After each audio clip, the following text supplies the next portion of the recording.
അത്രമാത്രം വലിയ ഭയാനകരമാണ് നരകം.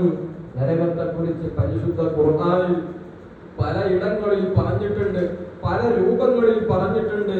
അതിന്റെ ഭയാനകത വിശദീകരിച്ചുകൊണ്ട് മുർസലാത്ത് സൂറത്തിലൊക്കെ പറയുന്ന രംഗങ്ങൾ കാണുമ്പോ പ്രിയപ്പെട്ടവരെ വല്ലാതെ പേടിച്ചു പോകും. അത്രമാത്രം വലിയ അവസ്ഥയാണ് പരിശുദ്ധ ഖുർആനിലൂടെ അല്ലാഹു പറയുന്നു.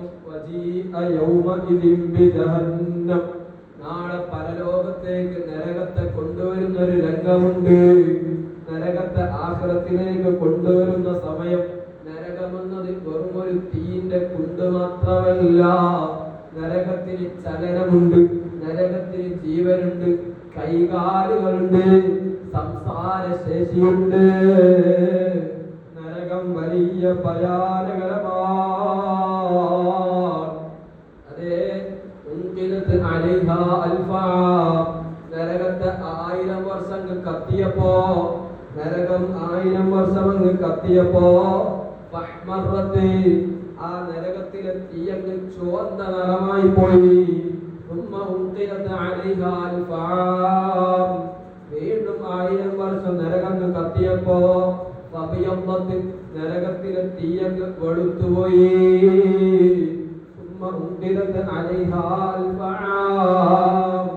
വീണ്ടും 1000 വർഷം നരകം കത്തിയപ്പോ നരകത്തിലെ തീയങ്ങ് കറുത്തുപോയി.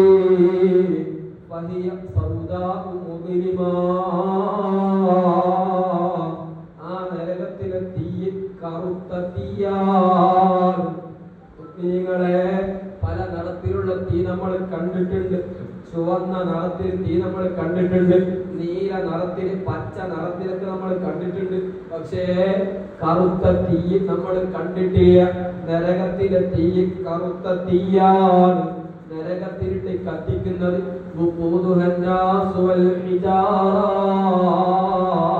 അതേ കല്ലുകളും മനുഷ്യരുമാണ്. നരകത്തിലെ കത്തിക്കുന്നത് മനുഷ്യരാണ്, കല്ലുകളാണ്. നരകത്തിലിട്ട് കത്തിക്കുന്ന കല്ല് സാധാ കല്ലുകളല്ല. ചെങ്കല്ല് കത്തൂല, പാറക്കല്ല് കത്തൂല. നരകത്തിലിട്ട് കത്തിക്കുന്ന കല്ല് ഗന്ധകത്തിന്റെ കല്ലുകളാണ്. പഴമക്കാർക്കറിയാം, നമ്മളൊന്നും കണ്ടിട്ടില്ല, ഞാനൊന്നും കണ്ടിട്ടില്ല. ഗന്ധകത്തിന്റെ കല്ലെന്ന് പറയുമ്പോ പണ്ട് കാലങ്ങളിൽ നല്ല പരിപാടികളൊക്കെ നടക്കുമ്പോ ആ കല്ലങ്ങ് കത്തിച്ചു വെച്ചാൽ നല്ല പ്രകാശം കിട്ടുന്ന കല്ലാണ്. പക്ഷേ ആ കല്ലിന് വല്ലാത്ത ദുർഗന്ധമാണ്. ഗന്ധകത്തിന്റെ കല്ലെന്ന് പറയും. ആ കല്ലുകളാണ് നരകത്തിലിട്ട് കത്തിക്കുന്നത്. പ്രിയപ്പെട്ടവരെ, മഹാനായ ആദം നബി അലൈഹിസ്സലാം ഭൂമിയിലേക്ക് റബ്ബ് ഇറക്കിയപ്പോ ആദം നബിക്ക് വേണ്ടതെല്ലാം അല്ലാഹു കൊടുത്തു. വെള്ളം കൊടുത്തു, താമസ സൗകര്യങ്ങൾ കൊടുത്തു, എല്ലാവിധ സൗകര്യങ്ങളും ചെയ്തു കൊടുത്തു. പക്ഷേ ദുനിയാവിൽ ജീവിക്കാൻ തീ അത്യാവശ്യമാണ്. തീ ലഭിക്കണം. അല്ലാഹുവിനോട് തീയെ ചോദിച്ചപ്പോ ജിബ്രീൽ അലൈഹിസ്സലാമിനോട് ഓർഡർ ചെയ്യുകയാണ്, നരകത്തിൽ പോയിട്ട് തീ കൊണ്ട് കൊടുക്കണം ഭൂമിയിലേക്ക്. ആദം നബി അലൈഹിസ്സലാമിനെ നരകത്തിലെ നിന്ന് തീയെ കൊണ്ട് കൊടുക്കണം. മഹാനായ മുഖറബുൽ അംലാഖ് ജിബ്രീൽ അലൈഹിസ്സലാം തീന്റെ മലക്ക്, നരകത്തിന്റെ മലക്കായ മാലിക് അലൈഹിസ്സലാമിന്റെ അടുത്ത് വന്നിട്ട് ചോദിക്കുന്നു, യാ മാലിക്, അല്ലാഹുവിന്റെ കൽപ്പനയുണ്ട്, ഭൂമിയിലേക്ക് തീ കൊണ്ടുകൊടുക്കാൻ വേണ്ടി പറഞ്ഞിട്ടുണ്ട്. എനിക്ക് തീ വേണമെന്ന് പറഞ്ഞപ്പോ മാലിക് അലൈഹിസ്സലാം പറയുകയാണ്, നിങ്ങൾക്ക് വേണ്ടതെന്ത് വേണമെങ്കിലും അങ്ങ് എടുത്തോളൂ. പ്രിയപ്പെട്ടവരെ, നരകത്തെ കാക്കുന്ന മലക്കിന്റെ അവസ്ഥ വല്ലാത്ത അവസ്ഥയാണ്. ഉത്തരവിധങ്ങൾ പറയുന്നുണ്ട്, മിഅ്റാജ് യാത്ര നടത്തിയപ്പോ ഒരുപാട് മലായികത്തിനെ ഞാൻ കണ്ടിട്ടുണ്ട്. പക്ഷേ ആ കണ്ട മലക്കുകളൊക്കെ എന്റെ മുഖത്ത് നോക്കി ചിരിച്ചിട്ടുണ്ട്. ഞാൻ മുഖത്ത് നോക്കിയിട്ടും എന്നോട് ചിരിക്കാത്ത ഒരൊറ്റ മലക്ക്, അത് നരകത്തെ കാക്കുന്ന മാലിക് അലൈഹിസ്സലാമാണ്. കണ്ടാൽ തന്നെ പേടിപ്പെടുത്തുന്ന ഭീകരമായ രൂപമാണ്. എന്നിട്ട് ജിബ്രീൽ നരകത്തിൽ നിന്ന് അതാ ഒരു ഈത്തപ്പഴത്തിന്റെ വലുപ്പത്തിലുള്ള തീയങ്ങ് നരകത്തിൽ നിന്ന് എടുത്ത് കൊണ്ടുവരാനിരിക്കുമ്പോ മാലിക് അലൈഹിസ്സലാം പറയുന്നു, ജിബ്രീൽ, ഈ ഈത്തപ്പഴ വലുപ്പമുള്ള തീയങ്ങാനും നിങ്ങൾ ദുനിയാവിലേക്ക് ഭൂമിയിലേക്ക് കൊണ്ടുപോയാൽ ആ ഭൂമിയൊക്കെ കത്തിച്ചാമ്പരാകുന്നതാ. പിന്നെ ഭൂമി അവിടെ ബാക്കി ഉണ്ടാവില്ല. അതാ തിരിച്ചു ചെല്ലുന്ന ഒരു ഈത്തപ്പഴ കുരുവിന്റെ വലുപ്പത്തിൽ നരകത്തിൽ നിന്ന് തീയെടുത്തിട്ട് കൊണ്ടുവരാനിരിക്കുമ്പോ മാലിക് അലൈഹിസ്സലാം പറയുന്നു, ഈ ഈത്തപ്പഴ കുരുവിന്റെ വലുപ്പത്തിലുള്ള തീയെങ്ങാനും നിങ്ങൾ ദുനിയാവിലേക്ക് ഭൂമിയിലേക്ക് കൊണ്ടുപോയാൽ ഭൂമി അങ്ങ് കത്തിച്ചമ്പലാകുന്നതാണ്. ഭൂമിയിൽ വെള്ളം നിലനിൽക്കില്ല, മഴ പെയ്യുകയില്ല. അത്രമാത്രം ശക്തമായ ചൂടാണ്, ശക്തമായ തീയാണ്. ജിബ്രീൽ ഫസ്സാഹ, ജിബ്രീൽ കരയുകയാണ്, അട്ടഹസിച്ച് കരയുന്നു. എന്നിട്ട് പറയുന്നു, അല്ലാഹ്, ഞാൻ എന്താണ് ചെയ്യേണ്ടത്, ഞാൻ എന്താണ് ചെയ്യേണ്ടത്? എന്നിട്ട് ശേഷം പോയിട്ട് ഈത്തപ്പഴ കുരുവിന്റെ ആ ചാലിലുള്ള ഒരു ചെറിയ പാട, ആ പാടയുടെ വലുപ്പമുള്ള തീ, ആ പാടയുടെ വലുപ്പത്തിലുള്ള തീയങ്ങെടുത്തിട്ട് ദുനിയാ ഭൂമി നരകത്തിൽ നിന്ന് കൊണ്ടുവരുമ്പോ മാലിക് അലൈഹിസ്സലാം വീണ്ടും പറയുകയാണ്, നിങ്ങൾ ഈ വലുപ്പമുള്ള തീ ഭൂമിയിലേക്ക് കൊണ്ടുപോയാൽ പിന്നെ ഭൂമിയിൽ പച്ച മുളക്കില്ല, വെള്ളം ബാക്കിയാകൂല.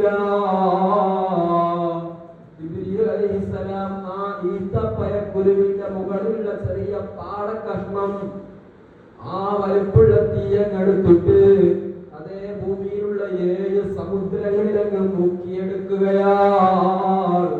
ആ മുക്കിയതിന്റെ ശേഷമുള്ള ആ തീയിന്റെ പുകയുണ്ടല്ലോ, തീ കത്തിച്ചതിന് തീയില് വിറക് കത്തിയ വിറകുമ്മയിലേക്ക് വെള്ളമെന്ന് പാരുമ്പോ അതിൽ നിന്ന് പൊങ്ങുന്ന പുകയുണ്ടല്ലോ, ആ പുകയുടെ ചൂടാണ് മുഅ്മിനീങ്ങളെ നമ്മൾ ഇന്നിവിടെ ഉപയോഗിക്കുന്നത്. എന്നിട്ട് ആ ഉപയോഗിച്ച ആ ചൂടിന്റെ ഈത്തപ്പഴത്തിന്റെ ആ തൊലിയുടെ കട്ടം വീണ്ടും ജിബ്രീൽ നരകത്തിൽ തന്നെ കൊണ്ടുപോയി വെക്കുകയാണ്. ആ പുകയുടെ ചൂടാണ് നമ്മൾ ദുനിയാവിൽ ഉപയോഗിക്കുന്നത്.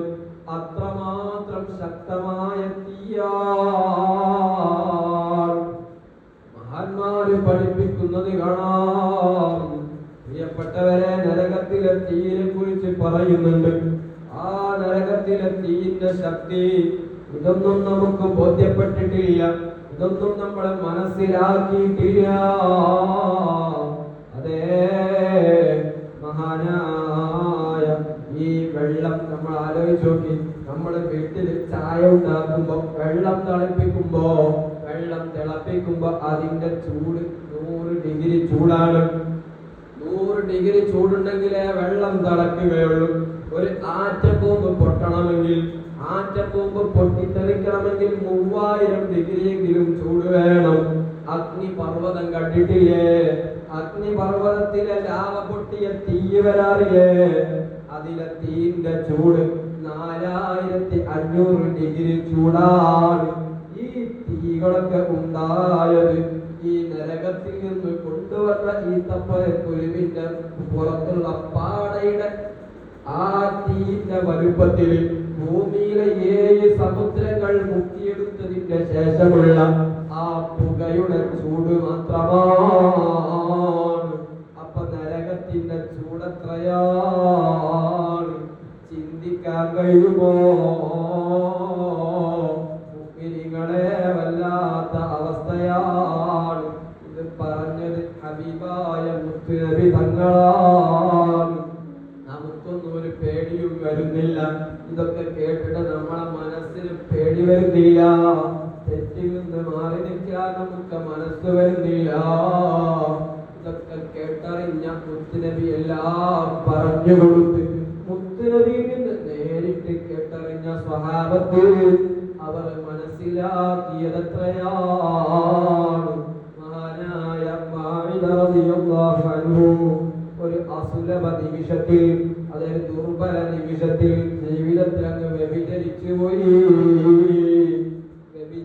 പോയപ്പോ മാഇദങ്ങൾ മുത്തുനബി നരകത്തെ കുറിച്ചൊക്കെ പറഞ്ഞു കൊടുത്തപ്പോ അതങ്ങ് കേട്ടിട്ട് പേടിച്ച് ബേജാറായിട്ട് മുത്തുനബിയുടെ അടുത്ത് വന്നിട്ട് പറയാണ്, ത്വഹിർനി യാ റസൂലല്ലാഹ്, എന്നെ ഒന്ന് ശുദ്ധീകരിക്കണേ നബിയേ, ഞാൻ വ്യഭിചരിച്ചു പോയി, എന്നെ ഒന്ന് ശുദ്ധിയാക്കണേ നബിയേ. മുത്തുനബി വെയിറ്റ് ചെയ്യുന്നില്ല, മുത്തുനബി തിരിഞ്ഞു നോക്കുന്നില്ല. വീണ്ടും വീണ്ടും മാഇദങ്ങൾ വന്നിട്ട് മുത്തുനബിയുടെ വന്നിട്ട് പറയാണ്, ത്വഹിർനി യാ റസൂലല്ലാഹ്, എന്നെ ഒന്ന് ശുദ്ധിയാക്കി തരണേ നബിയേ. പരിശുദ്ധ ഇസ്ലാമിൽ ഒരു വ്യഭിചാരത്തെ തെളിയിക്കാൻ, കോടതിയിൽ നിയമം തെളിയിക്കാൻ, ശിക്ഷ നടപ്പിലാക്കാൻ 2 സാക്ഷികൾ നിർബന്ധമാണ്. ഇന്ന് വരെ വ്യഭിചാര കേസിൽ അങ്ങനെ സാക്ഷികൾ നിന്നിട്ട് ഒരു വ്യഭിചാരം നടന്ന ശിക്ഷ നടപ്പാക്കിയ ചരിത്രമില്ല. അങ്ങനെ ആരും ചെയ്യൂലല്ലോ. 4 ആളുകളെ മുമ്പിൽ ഇരുന്നിട്ട് ആരും വ്യഭിചരിക്കൂലല്ലോ. അങ്ങനെ ഒരു ചരിത്രം ഇന്നുവരെ ഇസ്ലാമിൽ നടന്നിട്ടില്ല. ദുർബല നിമിഷത്തിൽ വ്യഭിചരിച്ചു പോയ മാഇദ തങ്ങൾ നരകത്തെ പേടിച്ചിട്ട് അങ്ങോട്ട് പോയി പറയാണ്, നബിയേ, ഞാൻ വ്യഭിചരിച്ചു പോയി, എന്നെ ശുദ്ധിയാക്കണേ നബിയേ. മുത്തുനബി മാഇദ തങ്ങളോട് ചോദിക്കാണ്, അബിക ജുനൂൻ, നീ ഭ്രാന്തരാണോ? നിനക്ക് വല്ല ഭ്രാന്തും സംഭവിച്ചോ? മാഇദ തങ്ങളെ വെപ്രാളത്തിലാണ്. വീണ്ടും വീണ്ടും മുത്തുനബിയുടെ അടുത്ത് വന്ന് പറയുന്നുണ്ട്, ത്വഹിർനി യാ റസൂലല്ലാഹ്, എന്നെ ശുദ്ധിയാക്കണേ നബിയേ. മുത്തുനബി സ്വഹാബത്തിനോട് ചോദിക്കാണ്, മാഇദ കള്ളു കുടിച്ചിട്ടുണ്ടോ? സ്വഹാബത്തിൽപ്പെട്ട ഒരാൾ വന്നിട്ട് മാഇദ റളിയല്ലാഹു അൻഹുവിന്റെ വായങ്ങ് മണത്തു നോക്കുകയാണ്. എന്നിട്ട് പറയുന്നു, നബിയേ, മാഇദ കള്ളു കുടിച്ചിട്ടില്ല. അതെ, വീണ്ടും വീണ്ടും എന്ന് പറഞ്ഞപ്പോ ബോധ്യപ്പെട്ടപ്പോ ശിക്ഷ നടപ്പാക്കുകയാണ്. മാഇദ തങ്ങളെ എറിഞ്ഞ് കൊല്ലുകയാണ്. അതാ ജിബ്രീൽ അലൈഹിസ്സലാം എന്നിട്ട് പറയുന്നു, നബിയേ, മാഇദയുടെ തൗബ അല്ലാഹു സ്വീകരിച്ചിരിക്കുന്നു. മുഅ്മിനീങ്ങളെ, നമ്മൾ മനസ്സിലാക്കേണ്ടത്, മുത്തുനബി നരകത്തെ കുറിച്ച് കണ്ട് മനസ്സിലാക്കിയിട്ട് സ്വഹാബത്തിനങ്ങ് പറഞ്ഞു കൊടുത്തപ്പോ അവർക്കങ്ങ് ബോധ്യപ്പെട്ടതാണ്. മാഇദ തങ്ങൾ നരകത്തെ കുറിച്ചങ്ങ് കേട്ടപ്പോ, നരകത്തിന്റെ ചൂടിനെ കുറിച്ചങ്ങ് കേട്ടപ്പോ മാഇദ തങ്ങൾ ചിന്തിച്ചു, ഞാൻ ദുനിയാവിൽ വെച്ച് വ്യഭിചരിച്ച വ്യഭിചാരത്തിന്റെ കുറ്റം എറിഞ്ഞു കൊല്ലലാണ്. ഈ ആഖിറത്തിലുള്ള ഇത്രമാത്രം നല്ല ചൂടുള്ള നരകത്തിലെ തീയിൽ കിടന്ന് വെന്തൊരുകുന്നതിനേക്കാളും നല്ലത് ഈ ദുനിയാവിലെ എറിഞ്ഞു കൊല്ലലാണ്. നരകത്തിന്റെ തീയിൽ നിന്ന് രക്ഷപ്പെടാമല്ലോ. പ്രിയപ്പെട്ടവരെ, മഹാനായ മാഇദ തങ്ങൾ അവിടെ വെച്ച് മരണപ്പെട്ടുപോയി, തൗബ സ്വീകരിച്ചു പോയി. നമ്മളെ ജീവിതത്തിൽ വന്നു പോകുന്ന തെറ്റുകൾ നമുക്ക് പേടിയില്ല, നമുക്ക് നരകത്തെ കുറിച്ച് ബോധമില്ല.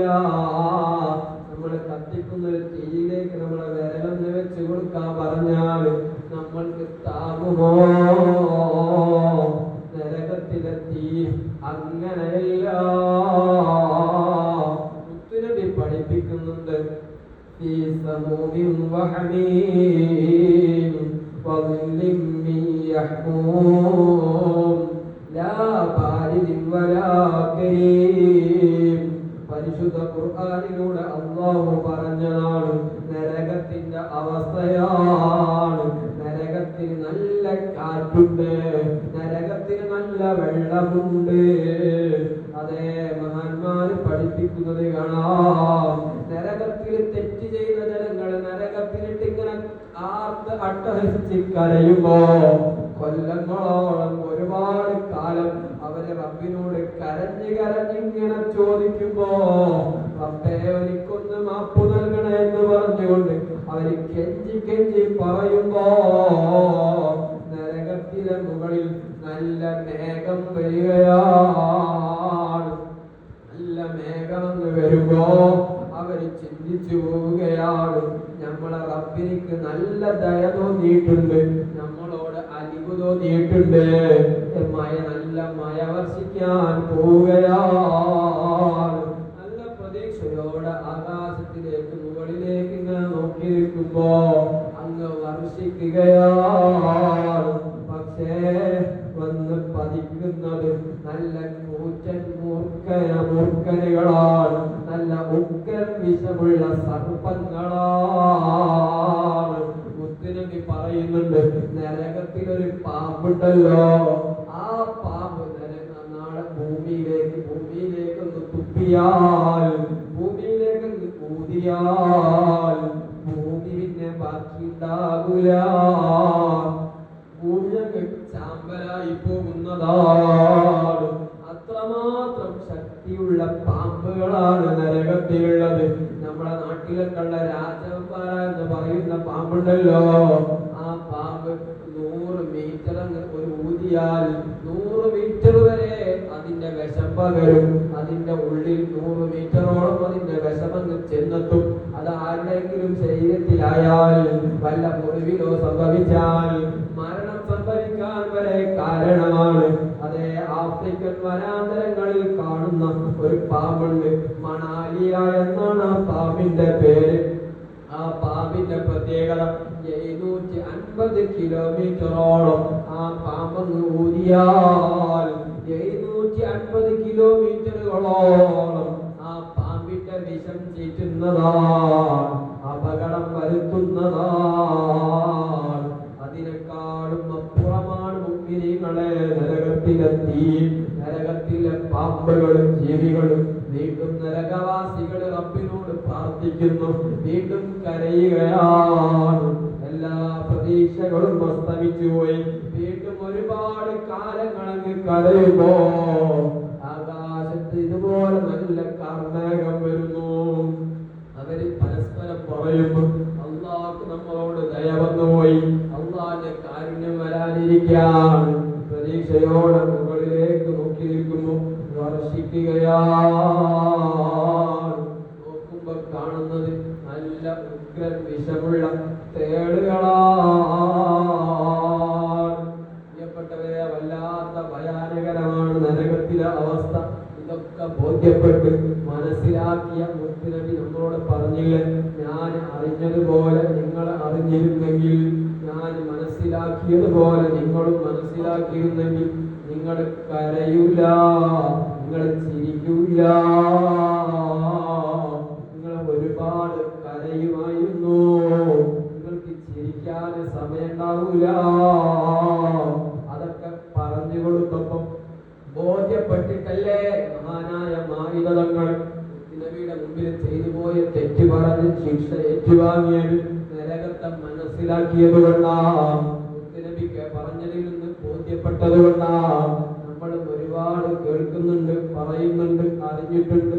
നരകത്തിലെ തീ ദുനിയാവിലെ തീന്റെ 70 ഇരട്ടിയാണ്. 1% ഇവിടെ ഉള്ളു, ബാക്കി 70 ഇരട്ടി ചൂടാണ്. ഒക്കെ മനസ്സിലാക്കിയിട്ടും നമുക്ക് തെറ്റിൽ നിന്ന് മാറി നിൽക്കാൻ സമയമില്ല. നമ്മളെ ഈമാനിക്ക് ഉറപ്പില്ല, നമ്മളെ ബലഹീനരാണ്. ദുനിയാവിന്റെ ഇഷ്ടത്തിന് ദുനിയാവിന് വേണ്ടി ജീവിക്കുകയാണ്, ശരീര സുഖങ്ങളെ മാത്രം ഉദ്ദേശിച്ച് ജീവിക്കുകയാണ്. നമ്മളൊക്കെ ചിലപ്പോൾ ചിന്തിച്ചു പോകും, അല്ലാഹു വലിയ കാരുണ്യവാനാണ്, ധാരാളം റഹ്മത്ത് ചെയ്യുന്നവനാണ്, എന്നിട്ട് എന്തിനാണ് ഇങ്ങനത്തെ നരകം സൃഷ്ടിച്ചത്? എന്തിനാ പഠിച്ചോൻ ഇങ്ങനൊക്കെ ജനങ്ങളെ, അടിമകളെ ഇങ്ങനൊക്കെ ശിക്ഷിക്കുന്നത് എന്തിനാ? ഈ ചോദ്യത്തിനുള്ള മറുപടി അല്ലാഹു നമ്മോട് നേരത്തെ തന്നെ പറഞ്ഞു വെച്ചിട്ടുണ്ട്. ഇന്നഹും കാനൂ ഖബല ദാലിക മുത്റഫീൻ വകാനൂ യുസ്റൂന അലൽ ഹിൻസിൽ അദീം. അവർ ദുനിയാവിൽ അടിച്ചു പൊളിച്ച് ജീവിച്ചവരാണ്, സുഖലോലുപതയായി ജീവിച്ചവരാണ്.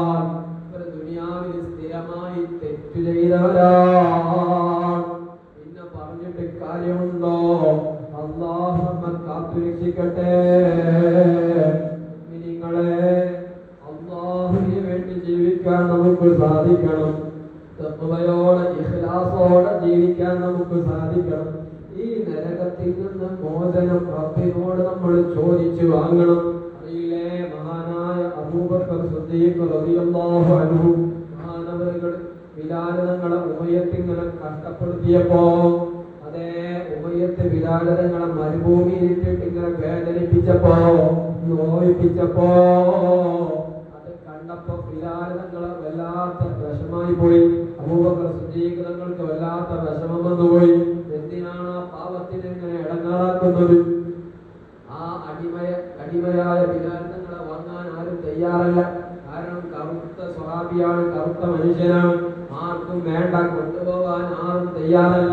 അബൂബക്കർ സിദ്ദീഖ് തങ്ങൾ വാങ്ങിയിട്ട് വേറെ ആൾക്ക് വിൽക്കണമെന്ന ഉദ്ദേശത്തിലല്ല വാങ്ങിയത്. അങ്ങനെ വാങ്ങിയിട്ട് ഒരു കാര്യമില്ല. അന്നത്തെ നല്ല വിലക്ക് അതേ ഉമയ്യത്തിനോട് ചോദിക്കാണ്, ഈ അടിമയെ എനിക്ക് തരണം, എന്തു തരണം? ആ ഉമയ്യത്ത് നല്ല വില പറഞ്ഞു. കിട്ടിയ അവസരം മനസ്സിലാക്കിയിട്ട് തൊള്ളയൊള്ളാത്ത വില എന്ന് പറഞ്ഞു. സിദ്ദീഖ് തങ്ങളുടെ ലക്ഷ്യം അല്ലാഹുവിന്റെ തൃപ്തി മാത്രമാണ്. ഈ ആരും വിറ്റ വാങ്ങാത്ത അടിമയാണ്. എന്നിട്ടും വാങ്ങിയാൽ ഒരു ഉപകാരം ഉണ്ടാവില്ലാത്ത അടിമയാണ്. എന്നിട്ടും മഹാനായ അബൂബക്കർ സിദ്ദീഖ് തങ്ങൾ ഇത്രമാത്രം വില കൊടുത്ത് വാങ്ങിയത് നബിയോട് ചോദിച്ചില്ല. നബിയെ, ഇങ്ങനെ ഒരു അടിമയുണ്ട്, നല്ല പീഡിപ്പിക്കുന്നുണ്ട്, ഞാൻ വാങ്ങട്ടെ, ചോദിക്കാൻ നിന്നിട്ടില്ല. ആരോടും സമ്മതം ചോദിച്ചിട്ടില്ല. നല്ല വില കൊടുത്തിട്ട് അങ്ങ് വാങ്ങുകയാണ്. നബി പിന്നെ അബൂബക്കർ സിദ്ദീഖ് തങ്ങളെ നല്ല ബഹുമാനിക്കുന്നുണ്ട്, സ്നേഹിക്കുന്നുണ്ട്. ആ പ്രവർത്തനം കണ്ടിട്ട് അതാ നബി അബൂബക്കർ സിദ്ദീഖ് തങ്ങളെ വിളിക്കുന്നു, അന്ത അതീഖുല്ലാഹ്, നിങ്ങൾ അല്ലാഹു മോചിതനാക്കിയിരിക്കുന്നു. നിങ്ങൾ ആ സമയത്ത് ചെയ്ത പ്രവർത്തനം കാരണം നിങ്ങൾക്ക് അല്ലാഹു നരകത്തിൽ നിന്ന് മോചനം തന്നിരിക്കുന്നു. അബൂബക്കർ സിദ്ദീഖ് തങ്ങൾ നരകത്തിൽ നിന്ന് റബ്ബിന്റെ ഓർഡർ വന്നു. ആ പ്രവർത്തനം കാരണം നരകത്തിൽ നിന്ന് സിദ്ദീഖ് തങ്ങൾക്ക് മോചനം കൊടുക്കുകയാണ്. നിങ്ങളെ നരകമോചനം നമ്മൾ ചോദിച്ചു വാങ്ങണ്ടേ? പരിശുദ്ധ റമളാനാണ്, അവസാനത്തെ 10 റബ്ബ് നരകത്തിൽ നിന്ന് നല്ലോണം മോചനം കൊടുക്കുന്ന സമയമാണ്. റബ്ബിനോട് ചോദിക്കാൻ നമ്മൾ തയ്യാറാവണം. റബ്ബിനോട് ചോദിച്ചാൽ നമുക്ക് തരുമല്ലോ. അല്ലാഹു നമ്മോട് പറഞ്ഞില്ലേ, നിങ്ങൾക്ക് വേണ്ടതിനോട് ചോദിച്ചോളൂ, ഞാൻ നിങ്ങൾക്ക് ഉത്തരം തരാൻ തയ്യാറാണ്. അല്ലാഹു നമ്മോട് പറഞ്ഞതാണ്, നിങ്ങൾ എന്നോട് ചോദിച്ചോളൂ. പ്രിയപ്പെട്ടവരെ, ചോദിക്കാതെ തന്നെ നമ്മൾ ചിലപ്പോൾ ആലോചിച്ചു, അല്ലാഹു വലിയ കാരുണ്യവാനാണ്. നമ്മളൊക്കെ അടിമകളാണ്, പാവങ്ങളാണ്, ബലഹീനരാണ്. നമുക്കൊക്കെ വേണ്ടത് അല്ലാഹു ഇങ്ങനെ തന്നാ പോലെ അങ്ങനെ ചോദിക്കേണ്ട ആവശ്യമുണ്ടോ? അല്ലാഹുവല്ലേ യജമാനൻ. പ്രിയപ്പെട്ടവരെ, നമ്മൾ ചോദിക്കാതെ തന്നെ എന്തെല്ലാം അനുഗ്രഹങ്ങൾ അല്ലാഹു നമുക്ക് നൽകി.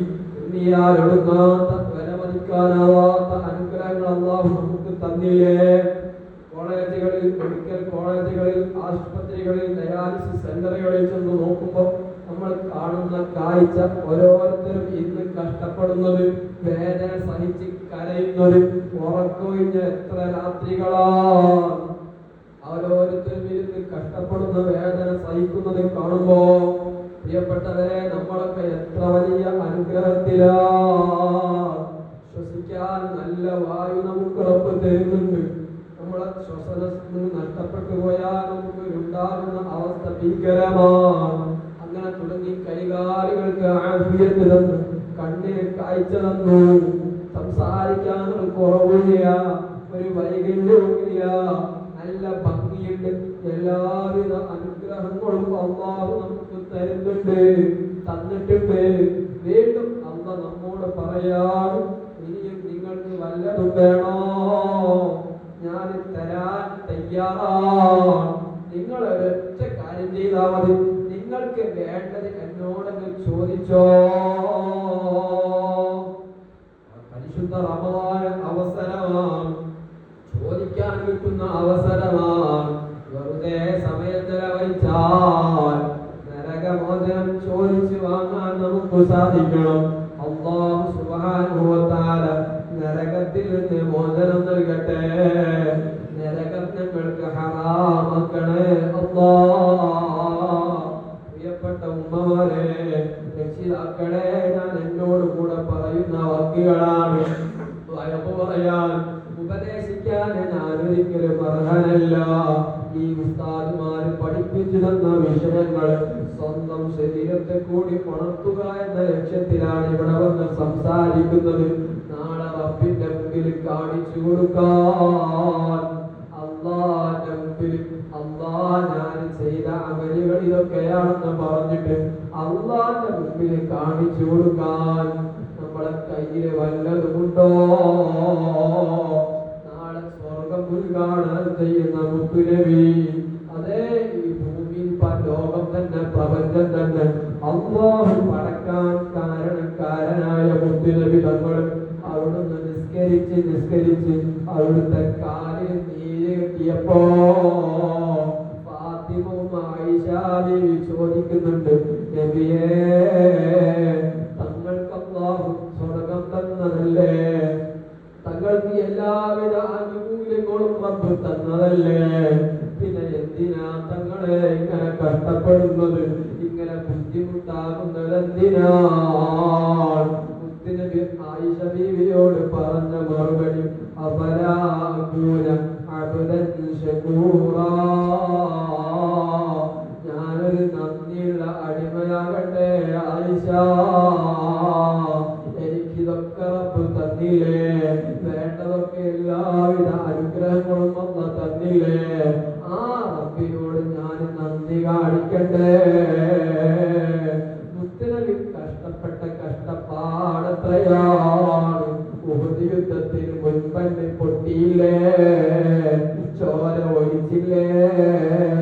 അവിടുന്ന് മക്കളൊക്കെ മരണപ്പെട്ടു പോയില്ലേ? ആൺമക്കളൊക്കെ മരണപ്പെട്ടു പോയില്ലേ? ത്വായിഫിലേക്ക് ചെന്നപ്പോ ഉമ്മാന്റെ കുടുംബക്കാര് സ്വീകരിക്കുമെന്ന പ്രതീക്ഷയോടെ ത്വായിഫിലേക്ക് ചെന്നപ്പോ അവിടുന്ന് കല്ലെറിഞ്ഞുകൊണ്ട് പിഞ്ചു മക്കളെ കൊണ്ട് കല്ലെറിഞ്ഞിട്ട് മുത്തുനബി തങ്ങളെ ആട്ടി ഒഴിച്ചില്ലേ? എന്തെല്ലാം പരീക്ഷണങ്ങളും മുത്തുനബി സഹിച്ചു. ഖന്തഖ് യുദ്ധത്തിൽ സ്വഹാബത്തൊക്കെ സ്വന്തം വയറ് കാണിച്ചു കൊടുത്തപ്പോ കല്ല് വെച്ച് കെട്ടിയ വയറെന്ന് സ്വഹാബത്ത് മുത്തുനബിക്ക് കാണിച്ചു കൊടുത്തപ്പോ മുത്തുനബിയെ, ഞങ്ങളെ വിഷമത്തിലാണ്, ഞങ്ങളെ വിശപ്പ് മാറാൻ വേണ്ടിയിട്ട് വയറിൽ കല്ല് കെട്ടിയിരിക്കുകയാണ് എന്ന് പറഞ്ഞുകൊണ്ട് സ്വഹാബത്ത് വയറ് പൊക്കിയിട്ട് മുത്തുനബിക്ക് കാണിച്ചു കൊടുത്തപ്പോ മാതൃകായോഗ്യനായ നേതാവ്, നമ്മളെ ആറ്റലായ മുത്തുനബി, കാരുണ്യക്കടലായ മുത്തുനബി സ്വന്തം വയറങ്ങ് പൊന്തിച്ച് കാണിച്ചു കൊടുക്കുന്നു. സ്വഹാബാ, നിങ്ങളൊക്കെ വയറ്റിൽ ഒരു കല്ലല്ലേ കെട്ടിയിട്ടുള്ളൂ, എന്റെ വയറ്റിൽ ഇതാ ഞാൻ 2 കല്ലാണ് വെച്ചു കെട്ടിയത്. കഷ്ടപ്പെട്ട ദിവസങ്ങളില്ലേ, പട്ടിണി സഹിച്ച ദിവസങ്ങളില്ലേ?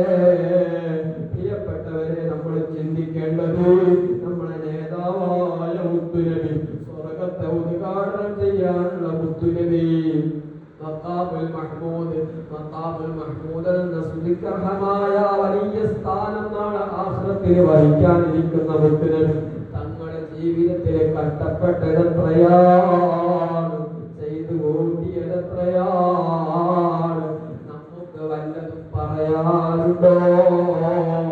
റബ്ബിന്റെ മുമ്പിൽ കാണിച്ചു കൊടുക്കാൻ വല്ലതും നമ്മളെ കയ്യിലുണ്ടോ? മഹദിയായ നഫീസ ബീവി റളിയല്ലാഹു അൻഹാ വീടിന്റെ മുമ്പിൽ ഖബർ കുഴിച്ചു വെച്ചുകൊണ്ട് എല്ലാ ദിവസവും ഖബറിൽ കിടക്കും. നരക ഖബറിലെ ജീവിതത്തെക്കുറിച്ച് ഓർമ്മ വരാൻ വീടിന്റെ മുറ്റത്ത് ഖബർ കുഴിച്ച മഹദിയാണ്. അവരൊക്കെ അല്ലാഹുവിനെ പേടിച്ച് ജീവിച്ചവരാണ്. നമ്മളും ആഗ്രഹിക്കുന്നത് ആ സ്വർഗമല്ലേ, റബ്ബിന്റെ കാരുണ്യമല്ലേ?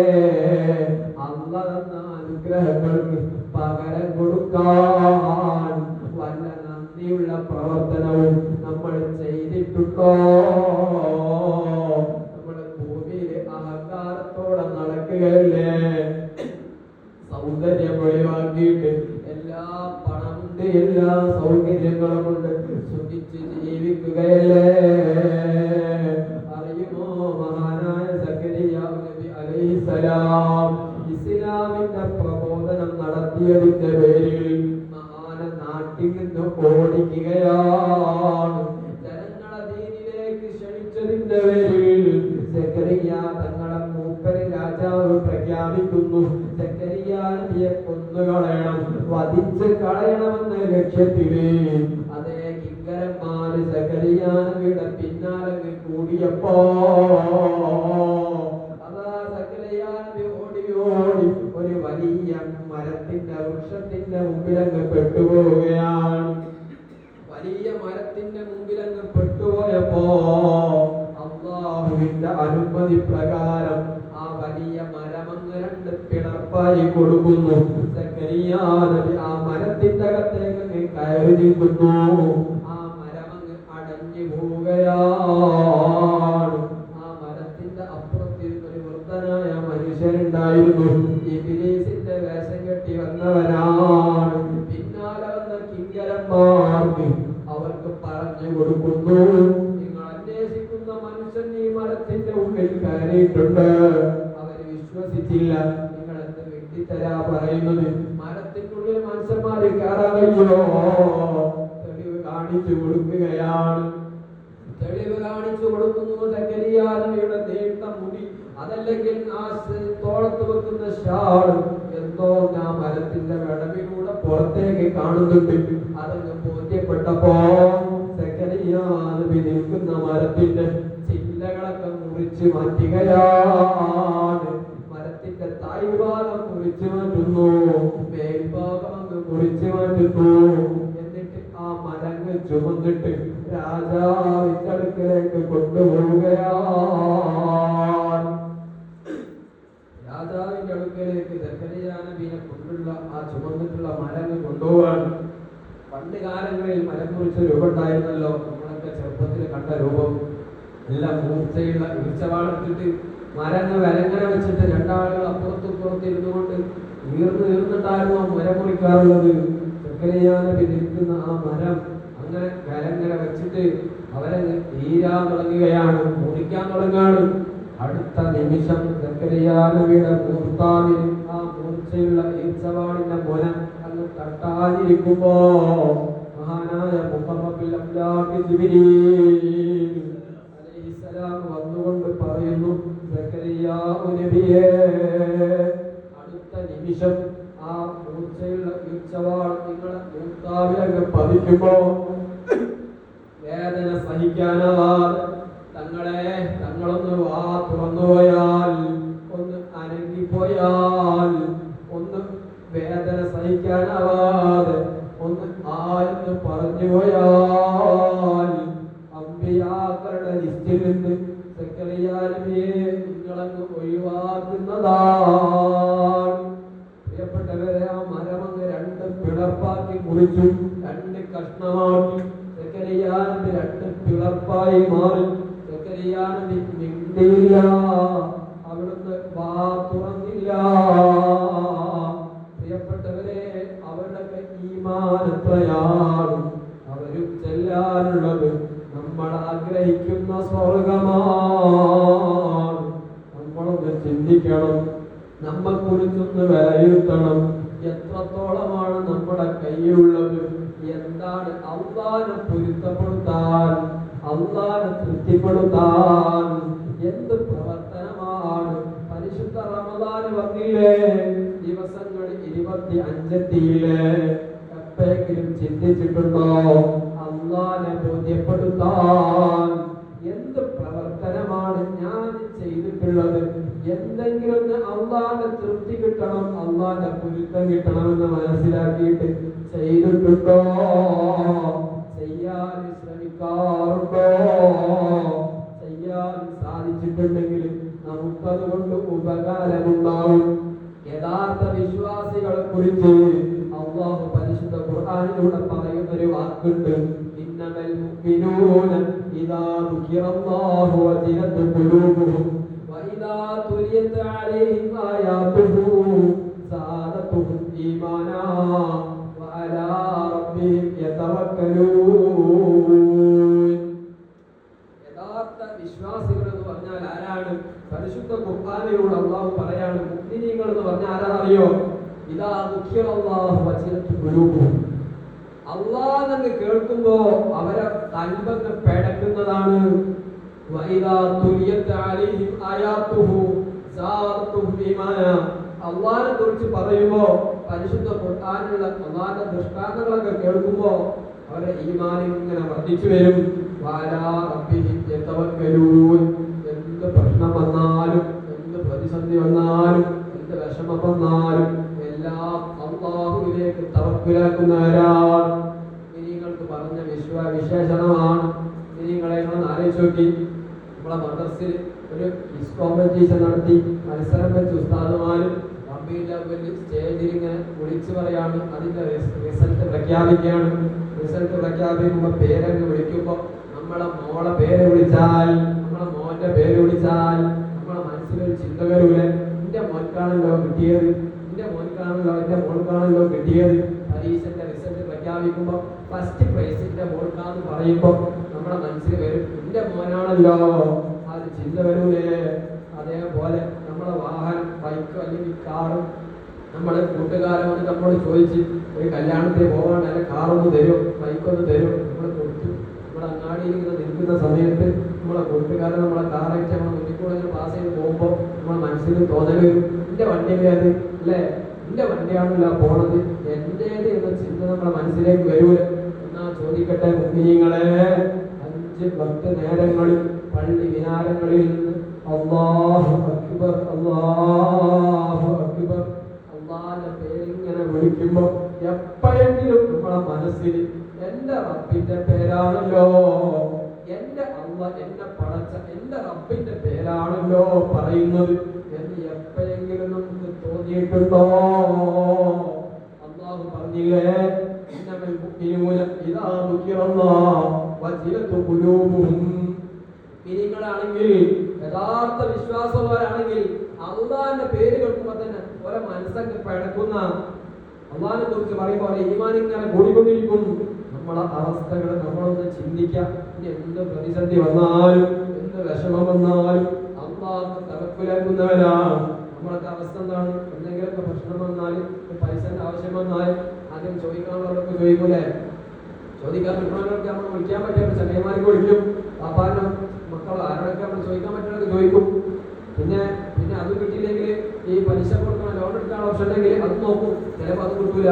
അവസാനം ഒന്നും വൈയില്ല, എല്ലാ വൈക്കും മുടങ്ങി. എന്നിട്ട് പല വന്നിട്ട് കൊലായില് കസാനം വന്നിട്ട് നമ്മൾ പറയും അല്ലാഹുവേ ഒരു വഴിയില്ല, എന്തെങ്കിലും എളുപ്പമാക്കിക്കൊണ്ടാ അതിലേക്ക് നോക്കിലേക്കാണ്. എന്ത് കാര്യമാണ് ഒക്കെ കഴിഞ്ഞിട്ട് എല്ലാ വിഷയങ്ങളും കഴിഞ്ഞ് എല്ലാ വഴി മുടങ്ങിയപ്പോൾ അവസാനം റബ്ബിനോട് പറയാണ് ഈ ശരിയാക്കി കൊണ്ട വരക്കാളത്ര മോശമാണല്ലേ അല്ല നമുക്ക്. പ്രിയപ്പെട്ടവരെ, ആദ്യം എന്ത് വിഷമം വരുമ്പോൾ നമ്മൾ ആദ്യം ചെയ്യുന്നത്, എന്ത് വിഷമം വന്നാലും, രോഗം വന്നാലും, പണത്തിന് ബുദ്ധിമുട്ട് വന്നാലും, എന്തെങ്കിലും മുസീബത്ത് വന്നാലും, എന്ത് പ്രശ്നം വന്നാലും, സന്തോഷം വന്നാലും അല്ലാഹുവിനോട് മുഅ്മിനീങ്ങൾ ആദ്യം പറയുന്നത് തവക്കൽതു അലല്ലാഹ്, എല്ലാം നിന്നിലേക്ക് ഏൽപ്പിച്ചു അല്ലാഹ്. മുഅ്മിനീങ്ങളുടെ സ്വഭാവം അങ്ങനെയാണ്. നമ്മളെ കുറിച്ച് ചിന്തിക്കാം. അല്ലാഹു ഈമാൻ നൽകി അനുഗ്രഹിക്കട്ടെ. അല്ലാഹുവേ നിങ്ങളെ ഖൽബ് നന്നാക്കണേ അല്ലാഹ്, നിങ്ങളെ നിയ്യത്ത് നന്നാക്കണേ അല്ലാഹ്. അതുകൊണ്ട് പരിശുദ്ധ റമദാൻ നമ്മുടെ ഇരുന്ന് വിട പറയാതിരിക്കാണ്. ഈമാനോടെ ജീവിക്കാൻ നമുക്ക് സാധിക്കണം. അല്ലാഹു നമുക്ക് തൗഫീഖ് നൽകട്ടെ. നമ്മളിൽ നിന്ന് മരിച്ചു പോയവരൊക്കെ നമ്മളിൽ നിന്ന് പ്രതീക്ഷിക്കുന്നത് നമ്മളെ ദുആകളാണ്. അവരൊക്കെ ഒന്നും ചെയ്യാനില്ലാതെ ഇരിക്കുകയാണ്. ജീവിതത്തിൽ നല്ലത് ചെയ്തു വെച്ചവരൊക്കെ അവിടെ ഉണ്ടാവും. അവരൊക്കെ അതൊക്കെ ആസ്വദിക്കുന്നുണ്ടാവും. അല്ലാത്തവരൊക്കെ വിഷമത്തിലാണ്. അവരെങ്ങനെ ആഗ്രഹിക്കും മക്കളൊരു ഫാത്തിഹ കിട്ടിയിരുന്നെങ്കിൽ, എൻ്റെ കുടുംബങ്ങൾ ആരെങ്കിലുമൊക്കെ ഒന്ന് ഒരു ഫാത്തിഹ എൻ്റെ പേരിൽ ഓതിയിരുന്നെങ്കിൽ എന്നിങ്ങനെ ആലോചിച്ച് നിൽക്കും. പ്രിയപ്പെട്ടവരെ, അതിനൊക്കെ വഴികൾ നമ്മൾ നേരത്തെ ഉണ്ടാക്കി വെക്കണം. മഹാന്മാര് പഠിപ്പിക്കുന്നുണ്ടല്ലോ, ബുദ്ധിയുള്ളവരെന്ന് പറഞ്ഞാല്, നല്ല ബുദ്ധിയുള്ളവരെന്ന് പറഞ്ഞാൽ ആരാണ്? നല്ല സയന്റിസ്റ്റ് അല്ല, നല്ല ഡോക്ടറല്ല, ഒരുപാട് പഠിച്ച് വളർന്ന ശാസ്ത്രജ്ഞനല്ല. നല്ല ബുദ്ധിയുള്ളവരെന്ന് പറഞ്ഞാൽ ആരാണ്? നാളെ പരലോകത്തേക്ക് വേണ്ടിയിട്ട് വല്ലതും സമ്പാദിക്കാൻ കഴിയുന്നുണ്ടോ? മോനാണ് ഏറ്റവും ബുദ്ധിയുള്ളവന്. ആലോചിച്ചോക്കെ നമുക്കൊക്കെ നാട്ടിൽ ബാങ്ക് അക്കൗണ്ട് ഉണ്ടാവുമല്ലോ, പല ബാങ്കിലും പല അക്കൗണ്ടുകൾ ഉണ്ടാവും. നമ്മൾ കിട്ടുന്ന പൈസകളൊക്കെ അതിന് ഡെപ്പോസിറ്റ് ചെയ്യും, അതിലിങ്ങനെ ഒരുമിച്ച് കൂട്ടി വെക്കും. അതേപോലെ ആഖിറത്തിൽ നമുക്കൊരു അക്കൗണ്ട് ഉണ്ട്, നമ്മളെ പേര് മുഹമ്മദ് സാബിത്ത് എന്ന പേരിൽ എനിക്കൊരു അക്കൗണ്ട് അവിടെ ഉണ്ട്. ഞാൻ അതിൽ നിക്ഷേപിക്കുന്ന എന്റെ ചെയ്യുന്ന അമലുകൾ, അതിനുള്ള പ്രതിഫലങ്ങൾ പൈസ എണ്ണമായി അവിടെ ഇങ്ങനെ എഴുതി വെക്കും. അതിന്റെ കണക്ക് നമുക്കറിയില്ല, അത് അള്ളാന്റെ അടുത്താണ്. ഒരു പ്രതിഫലം റമദാന് 70 ഇരട്ടി പ്രതിഫലം എന്ന് പറയുന്നുണ്ട്. പക്ഷെ അതിന്റെ ഒരു പ്രതിഫലത്തിന്റെ കണക്കത്ര നമുക്കറിയില്ല. 70 എന്ന് പറഞ്ഞിട്ടുള്ളൂ. ആ 70-ൽ തന്നെ ഒരു പ്രതിഫലം കിട്ടി. അത് 10 സ്വലാത്ത്, ഒരു സ്വലാത്ത് എറിയാൽ 10 ഗുണം കിട്ടുമല്ലോ. അതിൽ ഒരു ഗുണം എത്രത്തോളാന്നുള്ള കണക്ക് നമുക്കറിയില്ല. അപ്പൊ ഓരോന്നും ചെയ്യുന്നതും നമ്മുടെ അക്കൗണ്ടിൽ ഇങ്ങനെ രേഖപ്പെടുത്തി വെക്കുന്നുണ്ട്. ബുദ്ധിയുള്ള മനുഷ്യന്മാരെന്താ ചെയ്യാ, ആ അക്കൗണ്ടിൽ എത്രത്തോളം പൈസ ഉണ്ടാക്കിയേക്കാൻ പറ്റുമോ അത് ഉണ്ടാക്കിയേക്കാണല്ലോ നോക്കുക. ആന്മാരെ പഠിപ്പിക്കുന്നത് കാണാം, 3 പുൽഹുവല്ലാഹു ഒരാൾ ജീവിതത്തിൽ ഓതിയാൽ ഒരു ഖതം തീർത്ത കൂലിയാണ്. അതേമാതിരി സ്വർഗത്തിലൊരു മരം ലഭിക്കും. ആ മരത്തിന്റെ പ്രത്യേകത മശ്രിഖ് മുതൽ മഗ്രിബ് വരെ, കിഴക്ക് മുതൽ പടിഞ്ഞാറ് വരെ അതിന്റെ മരത്തിന്റെ വലിപ്പമുണ്ടെന്നാണ് നമുക്ക് സങ്കല്പിക്കാൻ കഴിയില്ല. അത് ദുനിയാവിലെ ബുദ്ധിയാണ്. അതൊക്കെ കാണുമ്പോഴേ ബോധ്യപ്പെടുള്ളൂ. മഹാന്മാരെ പഠിപ്പിച്ചു വെച്ചതാണ്, എഴുതി വെച്ചതാണ്. ഒരു മരം കിട്ടും, ഒരു പുൽഹുവല്ലാഹു ഓതിയാൽ ഒരു മരം ലഭിക്കും. അതുപോലെ ഓരോ അമലുകൾക്കും ഒരു ബിൽഡിംഗ് തരും. നമുക്ക് ഒരു മക്കളെ കെട്ടിച്ചാൽ സ്വർഗത്തിൽ ഇന്നാന്റെ പ്രതിഫലം കിട്ടും. അങ്ങനെ ഒരുപാട് ഓഫറുകൾ പരിശുദ്ധ ഇസ്ലാം നൽകുന്നുണ്ട്. അതൊക്കെ നമ്മുടെ അക്കൗണ്ടിൽ ഇങ്ങനെ നമ്മുടെ ഈ മുദ്രപത്രം എഴുതി വെക്കുമാരെ നമ്മളെ പേരിൽ അവിടെ വെച്ചിട്ടുണ്ടാകും. അതൊന്നും നമുക്ക് നഷ്ടാവൂല. ബുദ്ധിയുള്ള മനുഷ്യന്മാർ എന്ത് ചെയ്യും, ഉണ്ടാക്കാൻ കഴിയുന്ന നല്ല ക്വാളിറ്റിയിൽ ഉണ്ടാക്കാൻ നോക്കുമല്ലോ. പ്രിയപ്പെട്ടവര്, മറ്റൊരു സ്വലാത്ത് ഞാൻ പരിചയപ്പെടുത്തി അവസാനിപ്പിക്കാം. സ്വലാത്ത് സഅദ എന്ന് പറയുന്ന ഒരു സ്വലാത്തുണ്ട്. اللهم صل على سيدنا محمد وعلى آل سيدنا محمد عدد ما في علم الله صلاة دائمة بدوام ملك الله. ഈ സ്വലാത്തിന് ഒരു പ്രത്യേകത എന്താ വെച്ചാൽ മഹാന്മാർ പഠിപ്പിക്കുന്നത് കാണാം. ഒരു തവണ ഈ സ്വലാത്ത് ജീവിതത്തിൽ ചൊല്ലിയാൽ 6 ലക്ഷം തവണ ചൊല്ലിയ പ്രതിഫലം നമുക്ക് കിട്ടും. സ്വലാത്ത് സഅദ, വിജയത്തിന്റെ സ്വലാത്ത് അതിന്റെ പേര്. ഓരോ സ്വലാത്തിനും ഓരോരോ പ്രത്യേകതകളുണ്ട്. നാരിയത്ത് സ്വലാത്തിന്, തിബു സ്വലാത്തിന് വലിയ വലിയ പ്രത്യേകതകളുണ്ട്.